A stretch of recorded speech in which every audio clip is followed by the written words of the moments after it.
on to the grade level standards.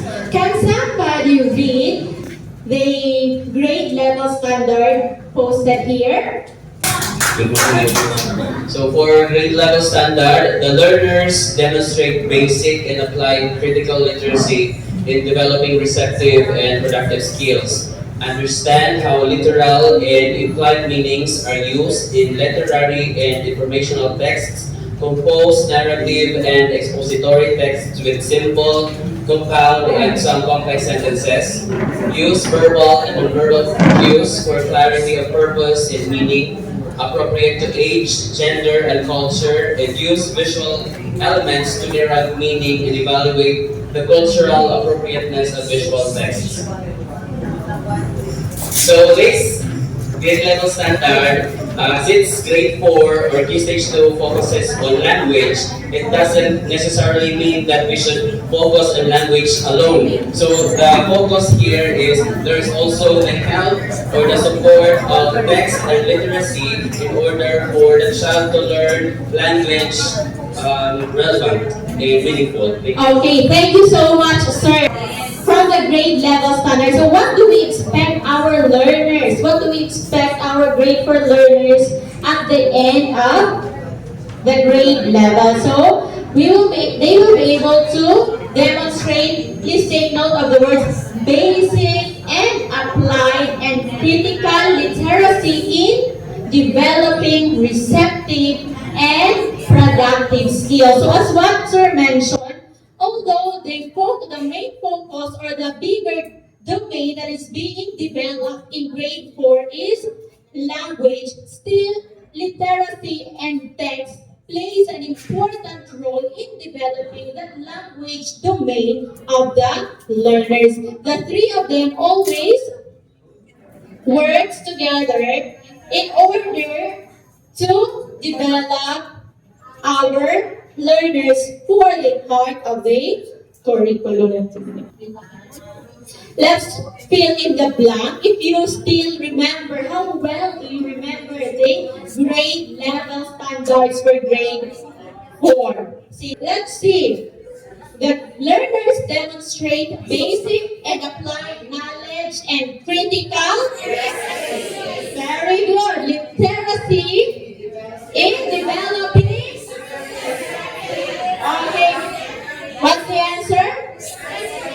Receptive and productive skills. Understand how literal and implied meanings are used in literary and informational text. Diba? Compose, narrative, and expository text with simple, compound, and some complex sentences. Use verbal or non-verbal cues for clarity of purpose and meaning, appropriate to age, gender, and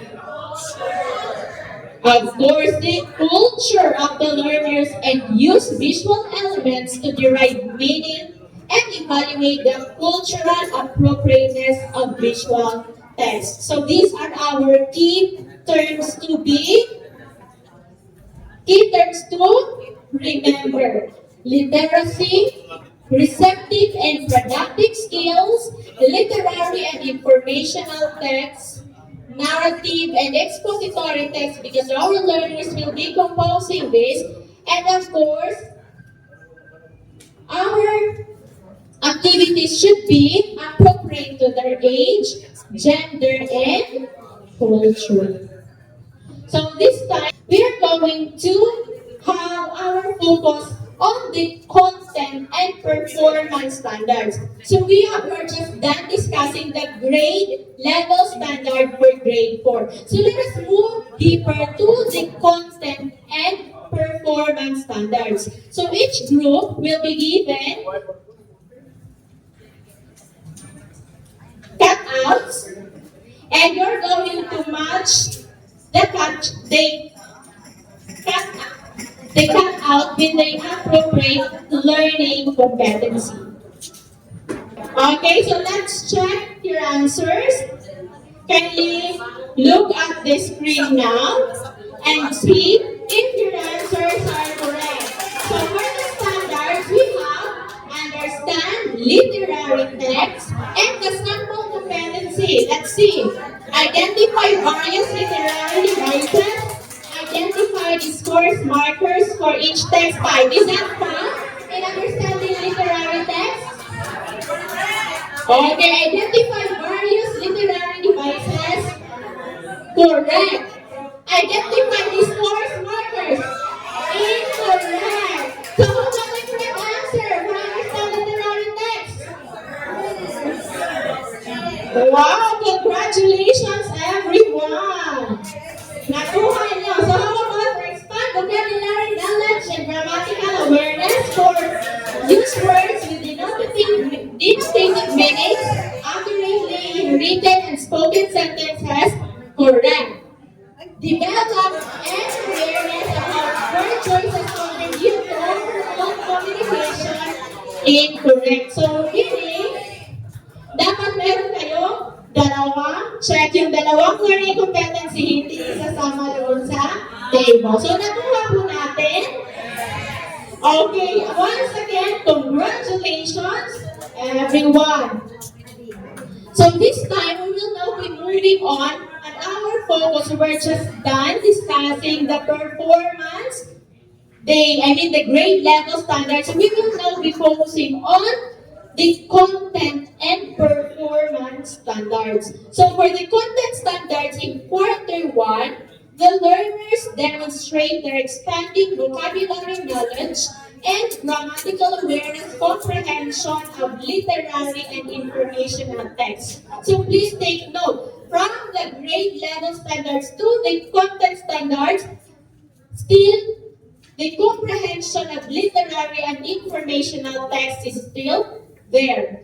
And composing and creating processes and their receptive and productive skills in order to produce age-appropriate and gender-responsive text based on one's purpose, context, and target audience. So if you still remember from our grade level standards, the words literary and informational text, productive and receptive skills are still there. So for content standards, we have the learner demonstrate their expanding vocabulary knowledge and grammatical awareness, comprehension of literary and informational texts, and composing and creating processes and their receptive and productive skills in order to produce age-appropriate and gender-responsive texts based on their purpose, context, and target audience. So what do you notice with our content standards in quarter 1 and quarter 2? What do you notice? Can you tell me your observation? Are they the same or are they different? Is there a difference in the content standards in quarter 1 and quarter 2? Okay, read it again. Tell me your observation.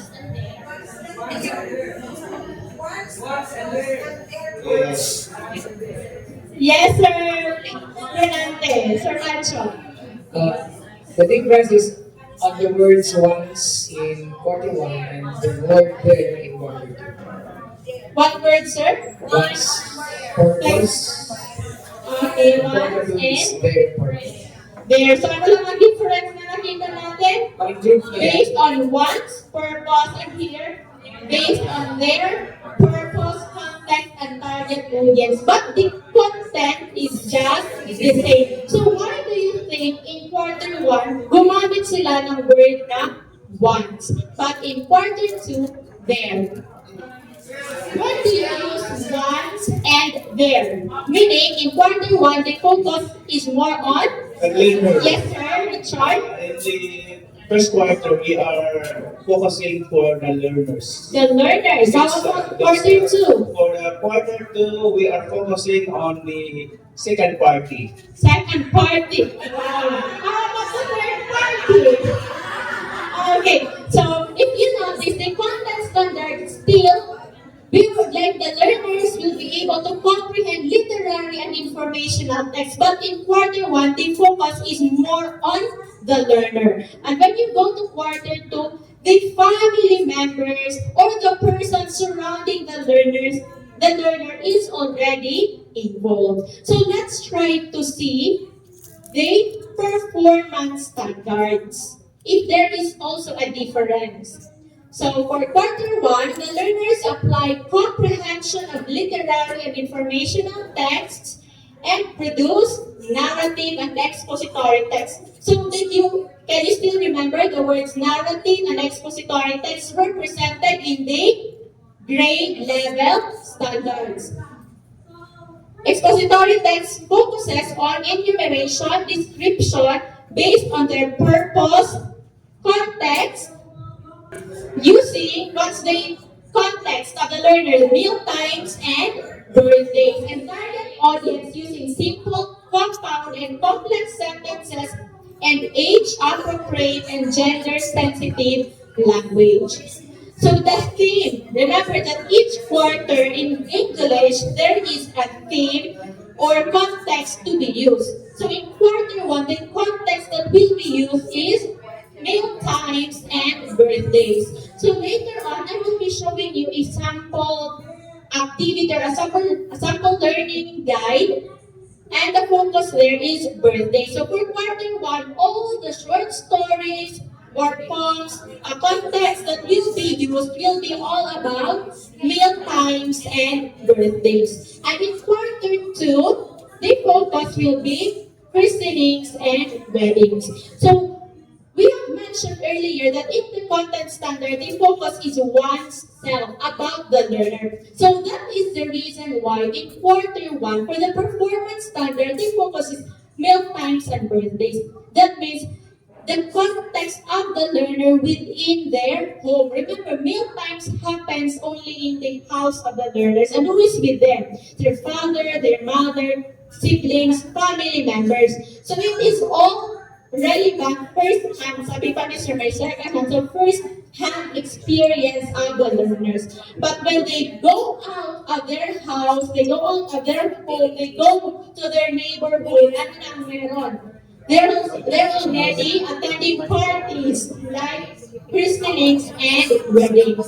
So I think, yes, so kumbaga a wider community. So nakikita niyo po, from content standards to performance standard, there is a specific focus. And the words used in the context and the content and performance standards, the words receptive skills, productive skills, literary and informational text, narrative and expository texts are used. So the content which focuses on what the learners should know, and the performance which tells us about what the learners should do are all based or anchored on the grade level standards. Clear po ba sa ating lahat? How do you find the new presentation of the curriculum guide? Do you think this will already be possible for our learners? Ngayon pa lang, nasa gitna pa lang tayo ng discussion, malaking yes na ang sagot niya. How about later on as we move on to our discussion?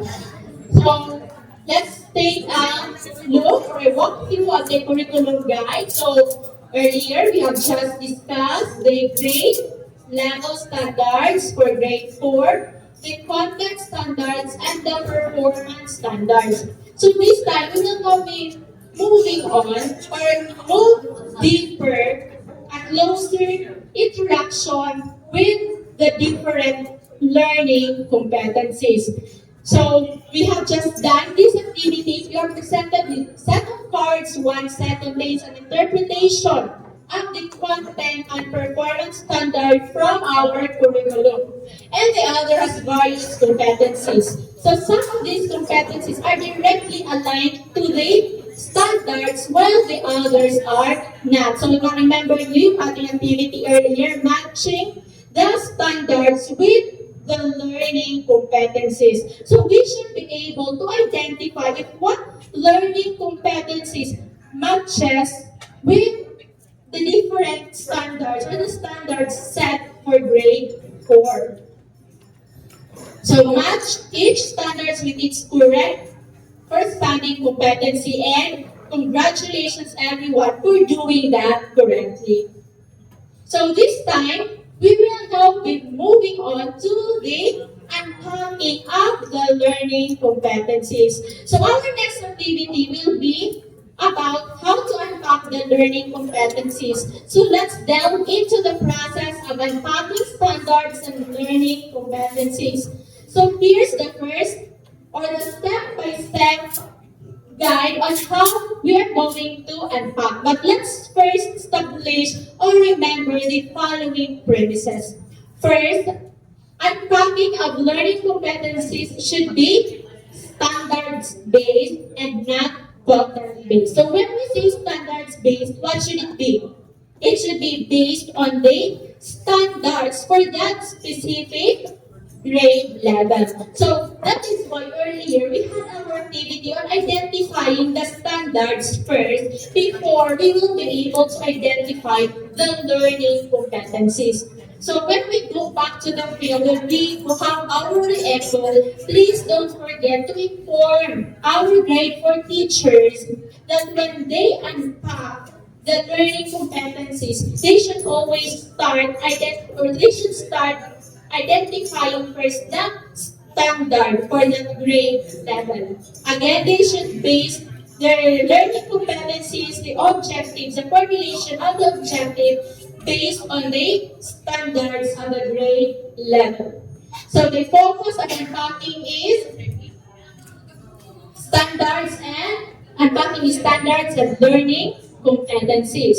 Learning competencies are the unpacked version of the content and performance standards.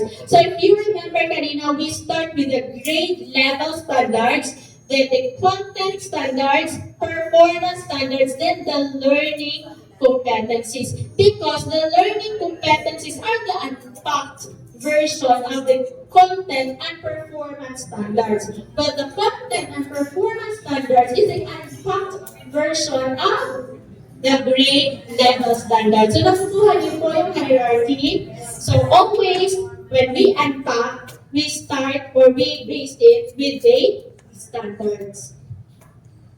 So what is unpacking? Unpacking means it breaks down complex skills or concepts into manageable parts. So say for example, we have a learning competency that we think is complex or the learners will find it difficult to understand or to do. So say for example, we have there, look at the learning competency in quarter 1. Kindly open your CG. Let's have a sample. Remember that we have the major learning competencies and the minor learning competencies but that we have counted earlier. So say for example, page 28, comprehend, the major learning competency is comprehend informational texts. So can we use that learning competency immediately in writing the lesson plan? Can the learners immediately comprehend informational texts?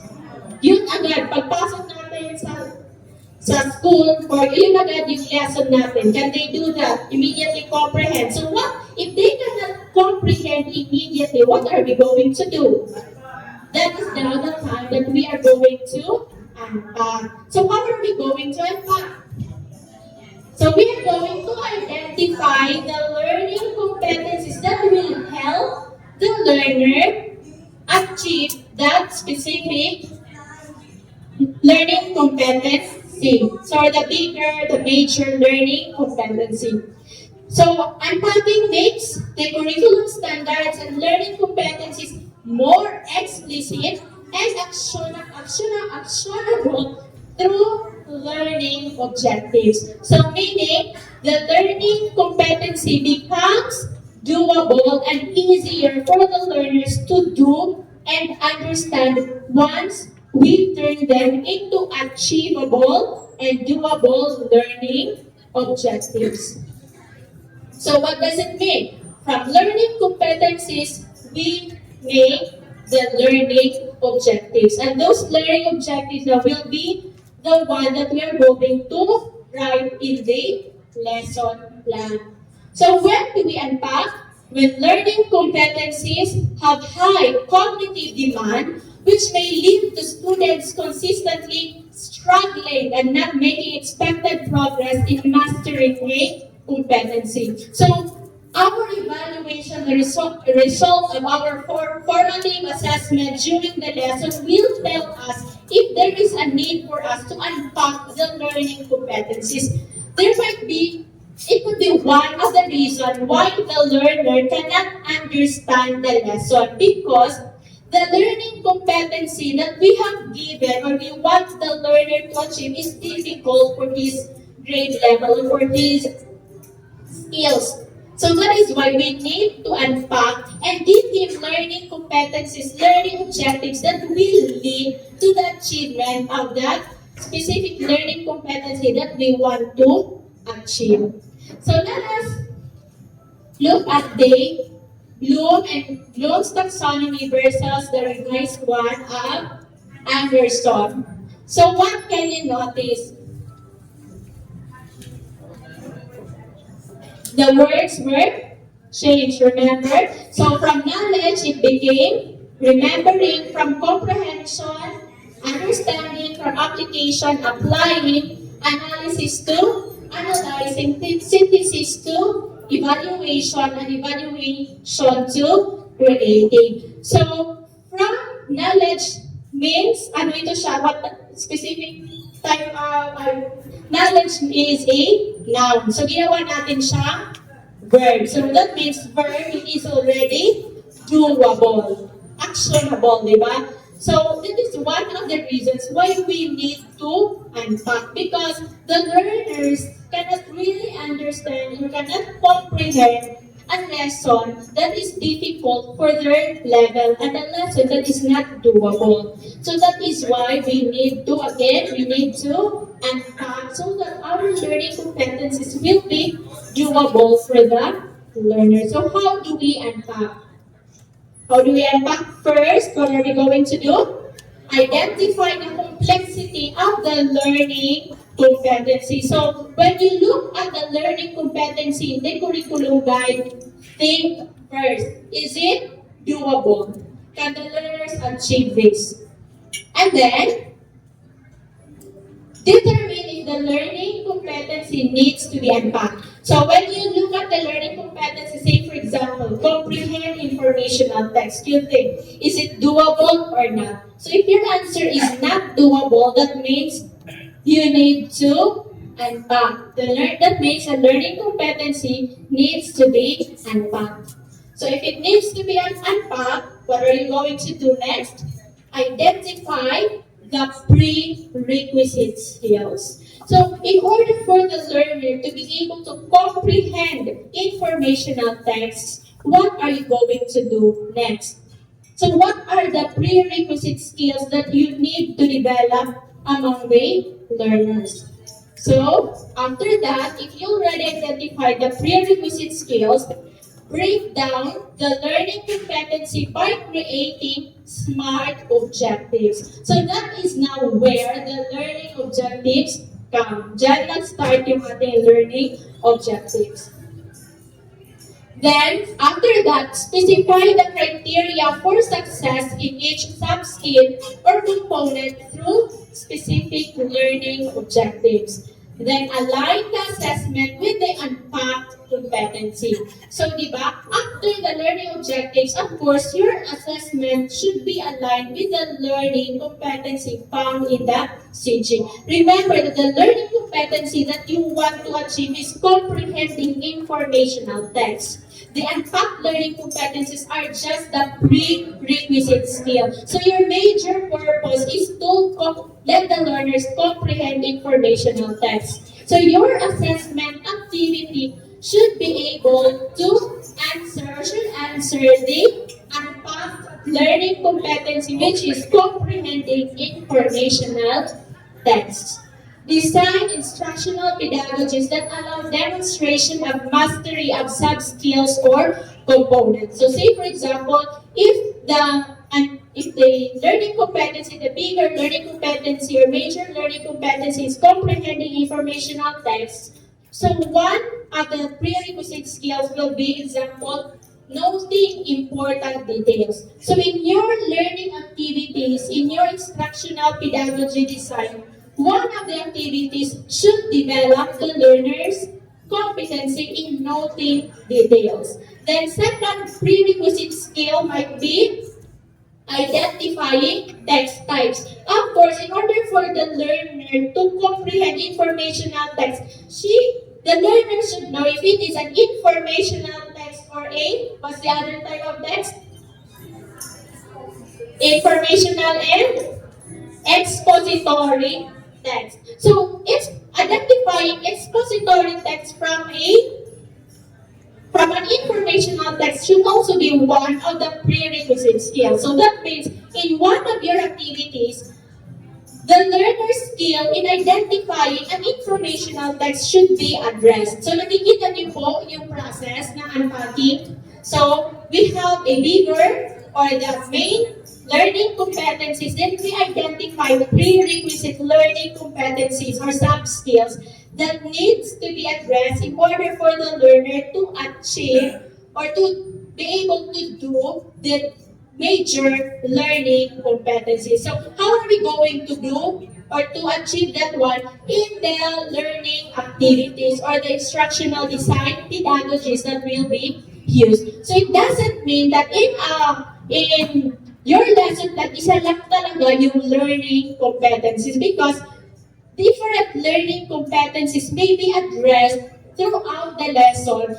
through the different learning activities. So, one learning activity may be aimed at developing noting details. The next learning activity or activity 2, the aim is developing, identifying informational versus expository text. Then the next learning activities we say could be identifying the author's purpose. So when if the learner will be able to do all those prerequisite skills now, so it will now be easier for the learner to comprehend informational text. So let's now move on to the clustering of learning competencies. So the clustering of learning competencies could be combined to observe efficiency in the teaching learning process. Some learning competencies are interrelated as they are anchored on the content and performance standards. So as what I said earlier, these learning competencies are interrelated because they are all anchored on the content and performance standards.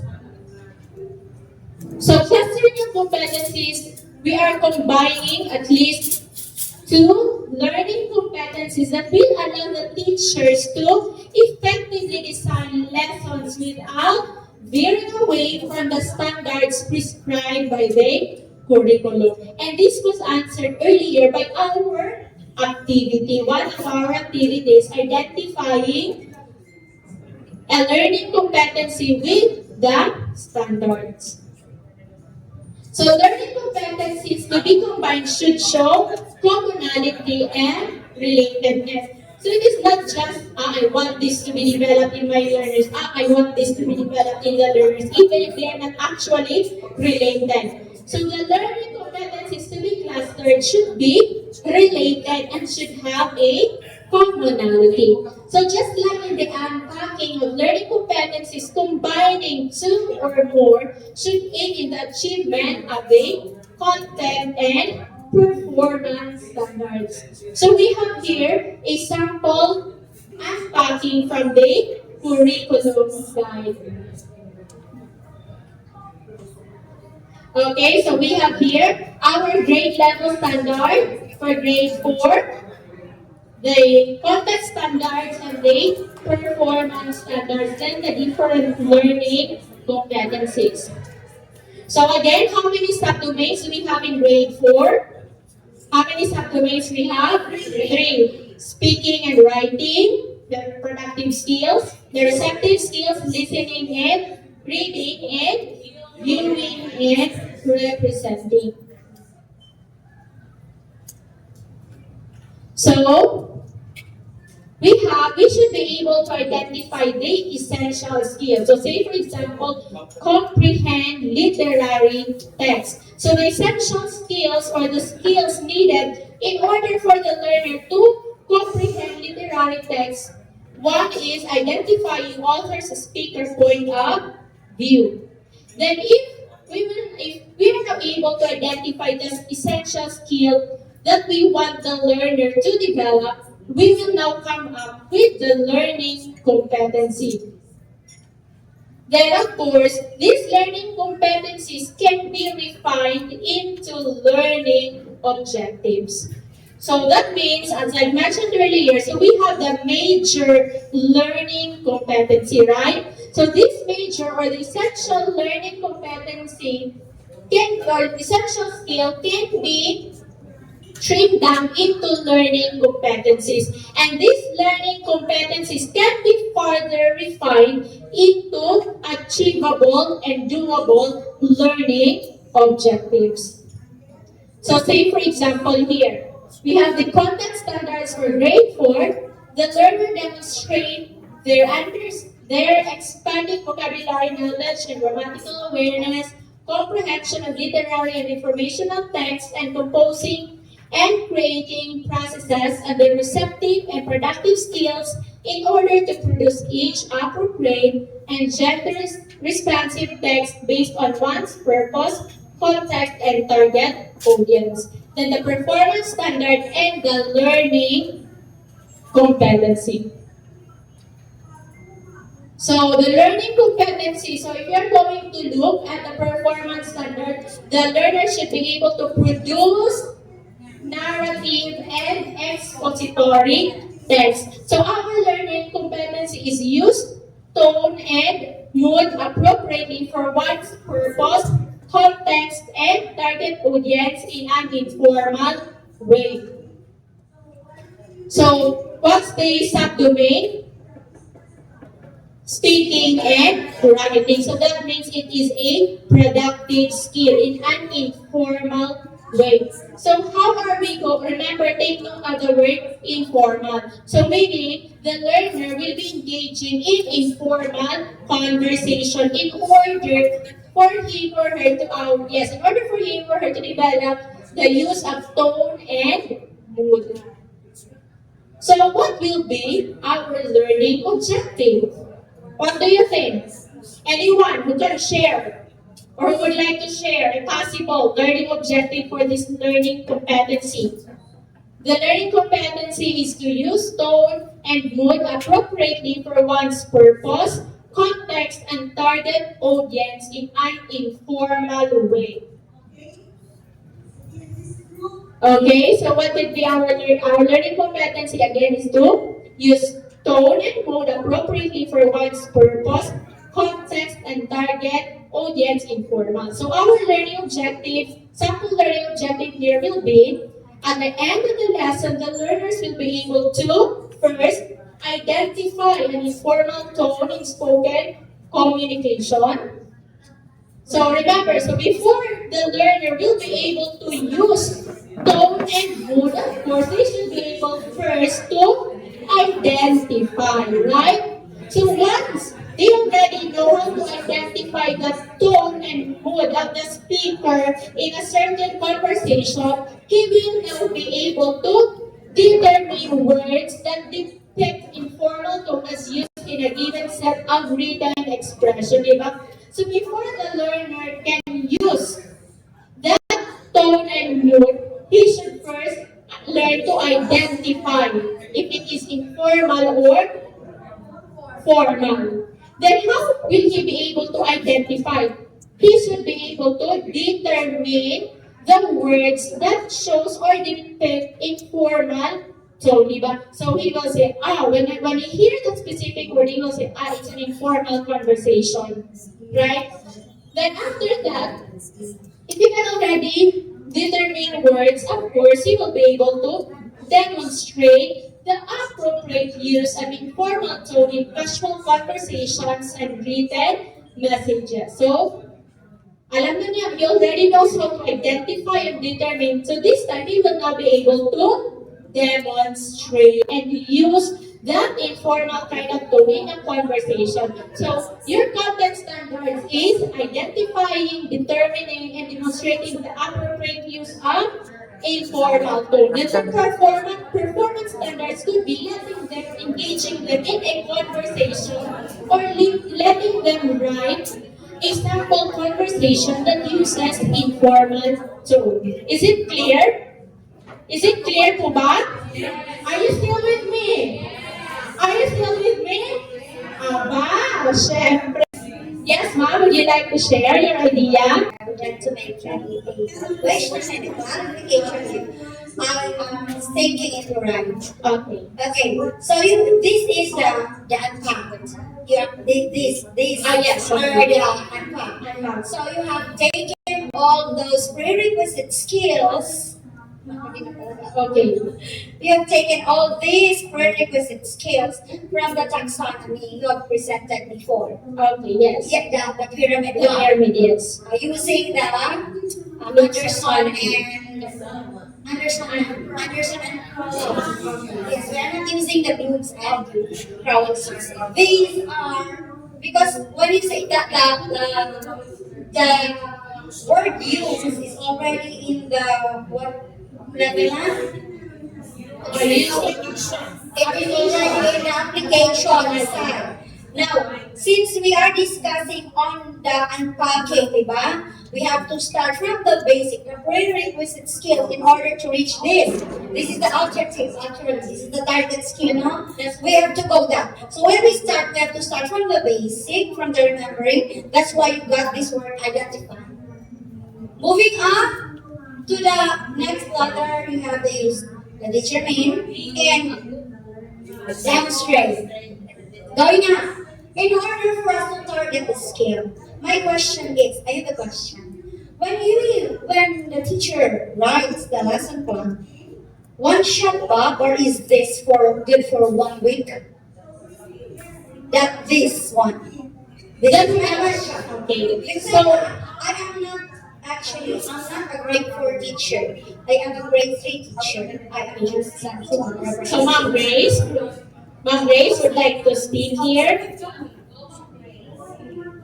Now, I am not sure if I am correct, but for me, as I observe a particular teacher, ang dirinya kami na-observe na ating kanya principal. But when look into, kikikita gihapon natin, either na servant siya and the rest of the PSD, SSC. Now, a grade 4 English is taught for 50 minutes. And I think that all those ABC mga skill should be catered in a 55 minutes. So I think usa-usa lang po so that the skill should be digested within our brain. Okay po.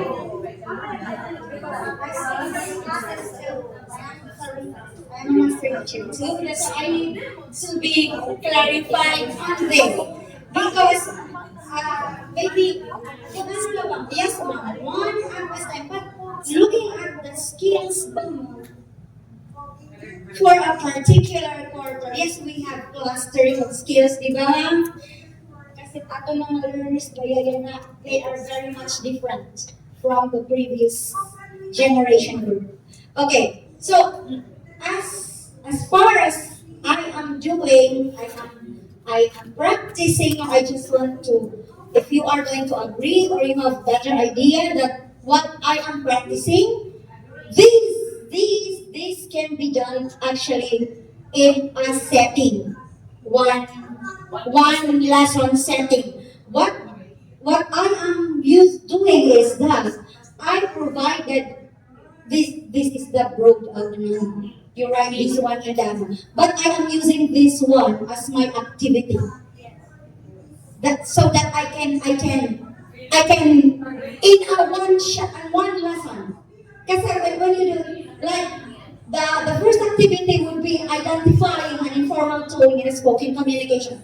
first activity, you give them, and then you go to the next one. The next activity, we have to have 3 activities. After you deliver, take note, we must deliver our lesson. We must teach first. And then we have 3 activities. Are you doing that? Because I'm doing that. So we have here identify for the first activity. Then we go to the next activity to define words. And for the last activity would be, they will be demonstrating. It could be in a group work or a presentation. So get that. Then you will go to your evaluation. That is how I do. Yes, you know, okay. Ma'am Abby would like to share. Okay. That would only be possible if all your learners are, let's say, as learners. How about being the slow ones? Okay, ma'am, let me answer this and take your seat. Okay, the learning activity would actually depend on the type of learner that we have inside the classroom. So we have just mentioned earlier that we have different types of learners. So it could be that this particular class, they can easily understand the lesson in one go. So that means that learning competency can be achieved in one day. But in this, when you go to this particular class, they are having difficulty. So that means that learning competency can be taught in 2 days depending on the pacing or the skills or the abilities of our learners. Okay? So yes. Yes, ma'am. Okay, good morning. Di ba po sabi kahapon ni Ma'am Jennifer Avila na ang guro ay may kalayaang pumili ng competency or skill na sa kanyang tutulong dahil depende sa kanyang mga bata. Ang level ng bata, di ba po? Okay, thank you. Okay, so I think our questions there will be answered as we look at the lesson exemplar, the sample lesson exemplar for Key Stage 2, particularly 8th grade 4. So we have here, the topic is on a birthday celebration, stories, symbols, and sentences. So the duration is 50 minutes. So the content standards, the learners demonstrate their expanding vocabulary knowledge and grammatical awareness, comprehension of literary and informational texts, and composing and creating processes, and their receptive and productive skills in order to produce age-appropriate and gender-sensitive text based on one's purpose, context, and target audience. Our performance standards, the learners apply comprehension of literary and informational texts and produce narrative and expository text, enumeration description based on their purpose, context, meal times and birthdays, and target audience using simple, compound, and complex sentences and age-appropriate and gender-sensitive language. So the different learning competencies that will be covered by these lessons are noting important elements, story grammar, sequencing at least 6 events, making predictions, outcomes of events, identifying the main idea. Speaking and writing 1, 2. Quarter 1, learning competency number 2, use tone and mood appropriately for one's purpose, context, and target audience, informal. We also have using subject-verb agreement, number of nouns, regular, using kinds of verbs, action, using tenses of verbs, symbols. Produce text with introduction, body, and conclusion in conveying idea, using introduction, body, and conclusion. We also have express ideas appropriately, age appropriate, gender responsive, culture sensitive for one's purpose, context, and target audience, using text types, narrative. Use appropriate nonverbal cues for clarity of context, purpose, and meaning using facial expressions, using gestures. Identify visual elements.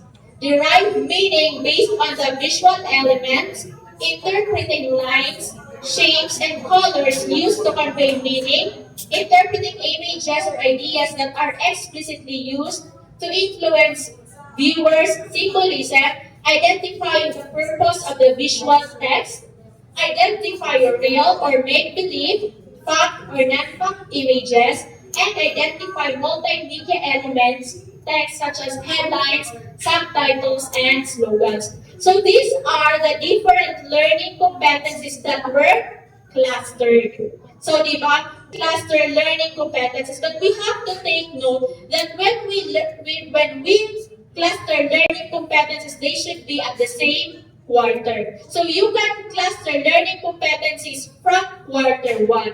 So you cannot cluster a learning competency from quarter two to quarter one. So quarter one, you can cluster all the learning competencies in quarter one. You can cluster all the learning competencies in quarter two, but not the learning, not combining clustering two quarters at the same time. So our learning objectives to comprehend a short narrative text about a birthday celebration, identifying important story elements and making predictions about outcomes. Number two, to identify and interpret visual elements in the story, differentiating between reality and fantasy. Then number three, to compose sentences using vocabulary from the story, emphasizing the use of tone, mood, and appropriate non-verbal cues. So again, our objectives, to comprehend a short narrative text about a birthday celebration. So what are our learning activities? So before our pre-lesson proper activating prior knowledge, we have brief discussion about students' experiences during birthday celebration. So our prior activating prior knowledge, the learners will be discussing their experiences during a birthday celebration. So lesson purpose or intention. Introduce students to the elements of a narrative and visual symbols while creating meaningful sentences. So that means in just one activity, the teacher will be able to address different skills or multiple skills. Then lesson language practice, vocabulary words, celebration, symbol, mood, plot, sequence, and narrative. So during the lesson, reading the key idea. So read aloud a short narrative about a birthday celebration using visual aids, illustrations, or multimedia elements like text headlines or slogan to complement the story. Developing understanding of the key idea or STEM, activity, story element chart. Students fill in a chart noting important elements like setting, characters, and plot. Discussion, analyze the author's purpose and point of view in the story. So if you can see or if you notice, there is only just one activity but multiple skills are being addressed. So deepening understanding of the key idea or STEM. Activity, visual symbol, ha. So students identify and interpret visual symbols in the story, differentiating between real and make-believe images. So group activity, sentence creation in groups. Students compose sentences about the story, focusing on using tone, mood, and proper subject-verb agreements. Then also practice using non-verbal cues like facial expressions and gestures to convey meaning. So after or post-lesson proper, the activities making generalization and abstractions, so discussion reflect on the power of narratives to convey experiences and how visual elements enhance comprehension. Evaluating learning, the activity will be story retelling. Students will briefly retell the story in their own words, emphasizing the main events and using appropriate tone and mood. They will also identify and explain the visual symbol from the story. So additional activities for application or remediation. So for application, students can create a short illustrated narrative about their own birthday or another special event using symbols and visual elements. For remediation, provide additional reading passages with a focus on identifying story elements and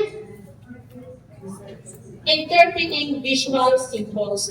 So if you notice, the different learning strategies can address more than one skill in the learner. So that is why we cluster learning competencies, we group them because they are related to one another. And these learning competencies can be addressed in one learning activity. So in one session or in one activity. So say for example, if you have noticed in the pre-reading activity, there is already a learning competency addressed. And when they go to the during lesson or the lesson proper, another learning competency was addressed. So in every activity, a learning competency is being addressed. And all these learning competencies, all these learning activities will lead to the realization or to the mastery of the major learning competency. So that is how we will be able to address the skills of the learners. So the major skill of the learner. So that means that one activity can address, again, more than one learning competency. The job there of the teacher is to identify the prerequisite skills that has commonality, that works together in addressing the major learning competency that we want the learner to develop. Okay, is that clear now? Okay, so again, one specific learning activity can address more than one learning competency. And when you combine all these learning competencies, these learning strategies will lead the learner to the development, to the mastery of the major learning competency. So this time, let us have a review of the learning area standards. So let's fill in the blank.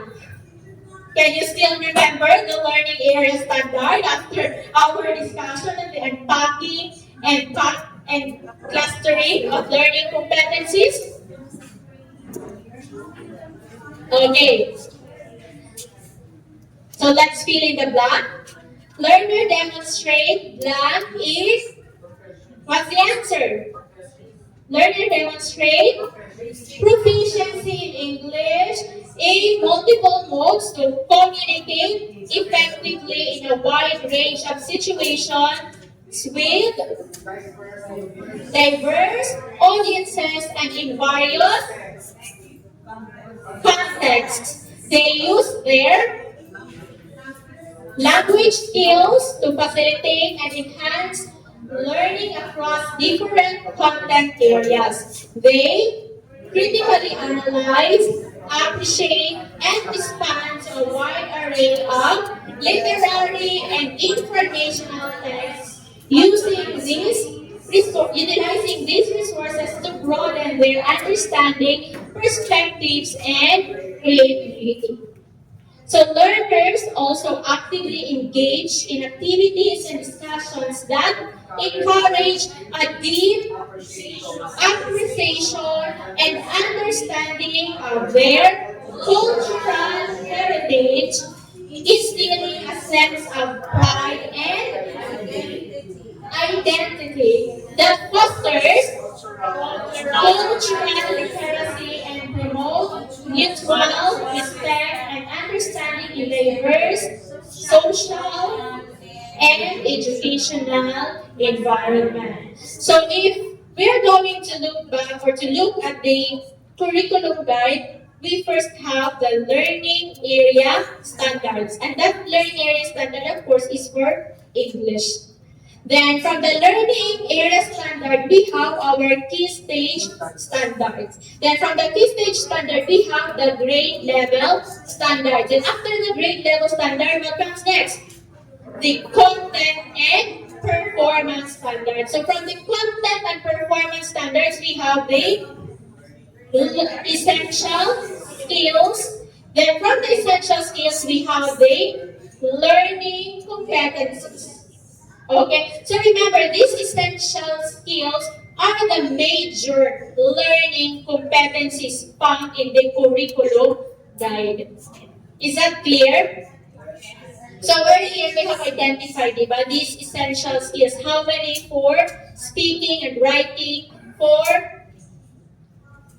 the different subdomains in English.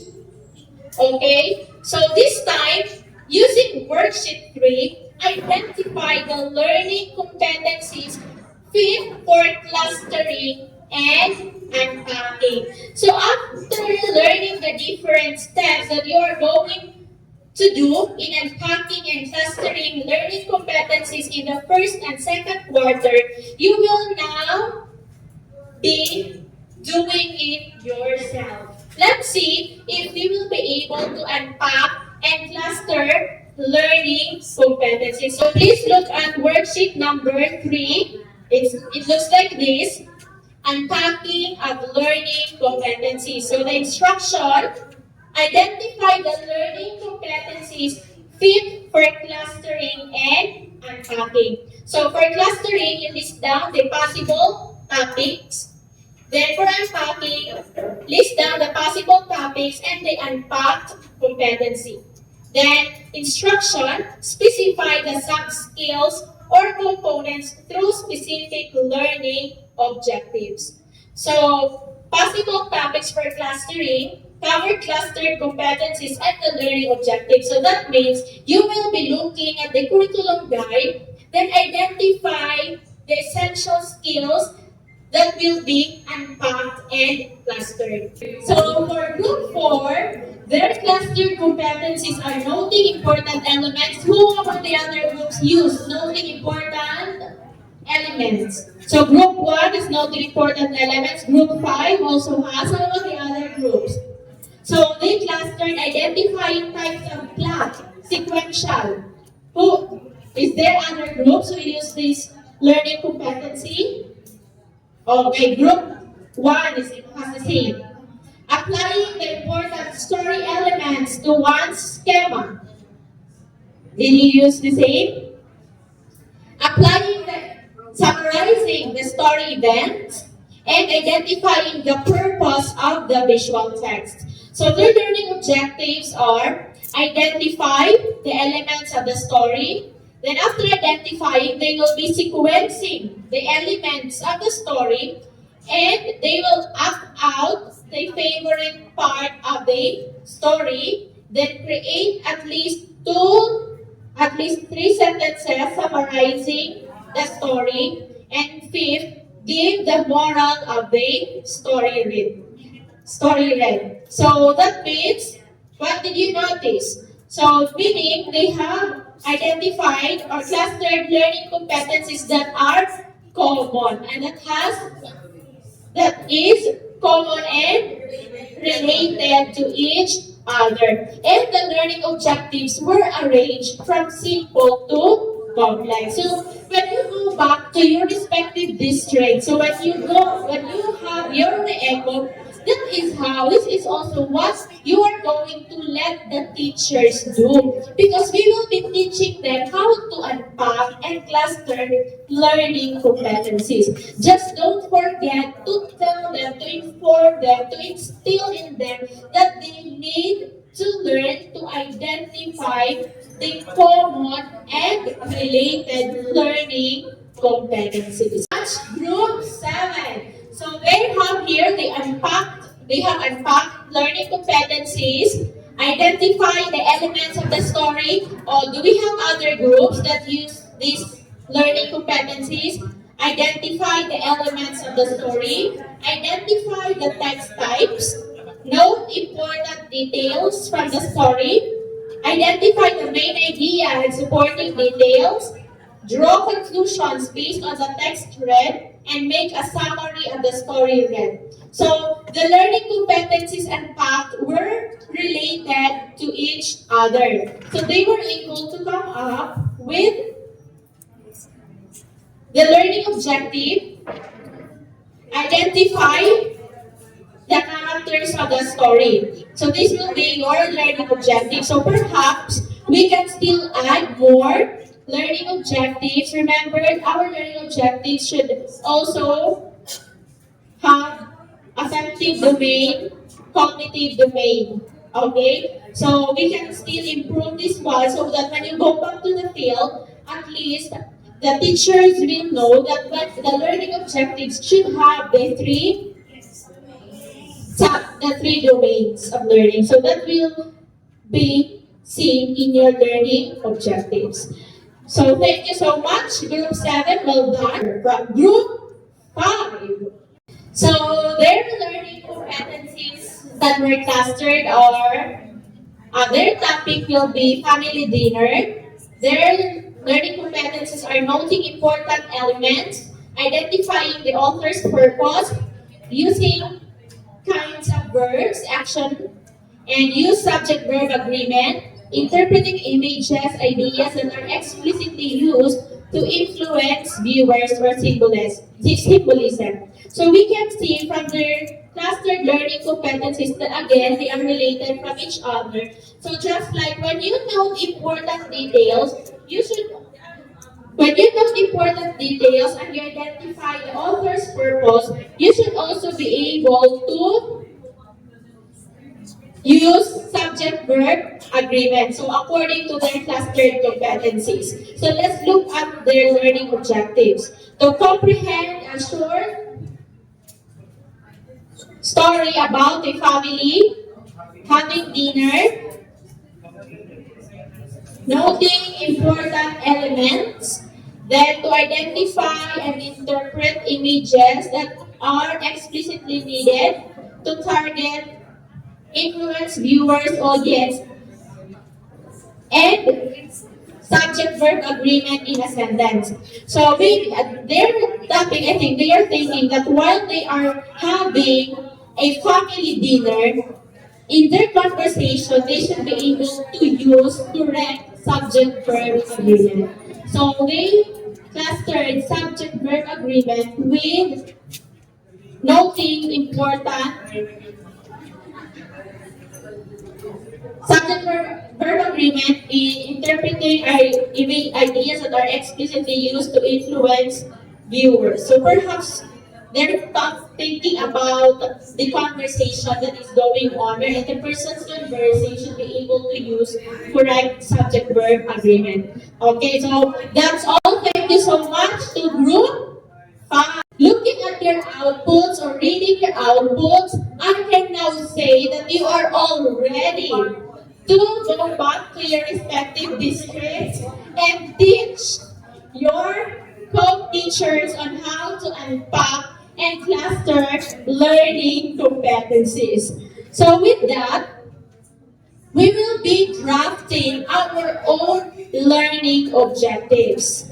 So in your group, you are going to draft learning objective based on the curriculum standards.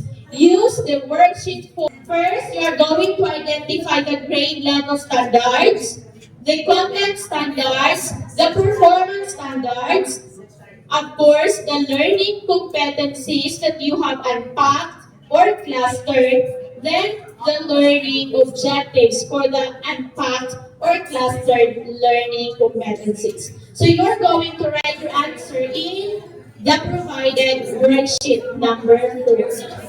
Okay, so I know it will be easier for you now because you're just going to get your answer, harvest your answer from the activity in worksheet number 3. You have already identified clustered or unpacked learning competencies. You just have to transfer it and improve perhaps your learning objectives. May I request everyone to please listen to the presentation. Good morning, everyone. On behalf of my group, this is our work, collective work. So for outline of objective, the grade level standards, the victory on okay, so our essential skill for quarter one is under listening and reading of the receptive skills. We comprehend literary texts. So we have the learning dependency, noting important elements of the story grammar. So the unpack dependency that we use is identify the important element of the story grammar. So for learning objectives under cognitive domain, identify the elements of the story, the characters, the setting, the plot, the problem, and solution. For affective domain, describe the attitude of the characters in the story. For psychomotor, for group work, this is for group work, role play the significant events, the beginning, middle, and ending that happens in the story. Okay, thank you so much, sir. Or look at our second presenter from group 2. Good morning, everyone. So this is the collaborative effort from Group Arthur. So for the learning competency, where it encompasses the three subdomains. So first we have listening and reading. 1 point identify authors or speakers' point of view. First person, second person, and third person. For speaking and writing, we have identified personal pronouns, and for viewing and representing, we have interpreting images or ideas that are explicitly used to influence viewer symbolism. So our learning objective, number one, identify authors' points of view. First person, second, and third person. Appreciate the author's or speaker's point of view, and third, tell or share author or speaker's point of view. Okay, thank you so much. For group 3, Okay, good morning, everyone. We have here our collaborative effort of group three. Okay, for the learner for the standard, the learners demonstrates the learners demonstrates basic and applied and vertical literacy in developing receptive and productive skills, understand how literal and implied meanings are used in literary and informational texts. To be continued, for the content standards, the learners demonstrate that expanding vocabulary, knowledge, and grammatical awareness, comprehension of literary and informational texts, and composing and creating processes, and their acceptive and productive skills. Next, for the performance standards, the learners apply comprehension of literary and informational texts and produce and narrative and expository to be continued. For our learning competencies, we have here noting important elements. That is a story, grammar. For learning objective, we have here to identify the important elements of the story and to appreciate the behavior or the characters of the story and to role play the significant events of the story. Thank you. okay, thank you so much, group 3. So may I request everyone to please pay attention to our discussion.